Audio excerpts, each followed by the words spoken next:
എന്താ എഴുതണ? Love letter. അയ്യേ, ഇതൊക്കെ എന്തിനാ ഇപ്പൊ എഴുതണ? എടാ, ഇപ്പൊ പ്രേമിച്ചാ പിന്നെ പ്രേമിക്കണ്ടല്ലോ. എടാ, നമുക്ക് ടീച്ചർ പറഞ്ഞു തന്നിട്ടില്ലേ, ഹാർട്ട് ഇത്രേ ഉള്ളു, ചെറുതാണ്, പെട്ടെന്ന് കേറാൻ പറ്റും. എന്നാ ഒന്ന് കാണിച്ചേ. ഇതെന്റെ ലവറിന് മാത്രമേ ഞാൻ കാണിച്ചു കൊടുക്കത്തുള്ളൂ. വലിയ പുള്ളി. നീ കണ്ടോ, ഈ കത്ത് വായിച്ചാ അവൾ എന്നെ പ്രേമിക്കും. എന്നിട്ട് ഒരുപാട് ആൾക്കാരും വെളുത്തുടുപ്പിട്ട മാലകന്മാരും പാട്ടും ബഹളവും ഒക്കെ ആയിട്ട് ഞാൻ അവളെ കല്യാണം കഴിക്കും. അതിന് ഏതവള്?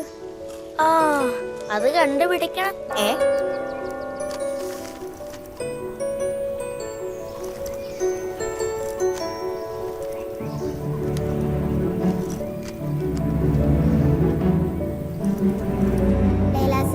ഈ കത്തായിട്ട് എന്നെ പുറകെ ഞാൻ ടീച്ചറിനോട് ലൈലാസുര, ഞാൻ കമ്പ്യൂട്ടറാണ്.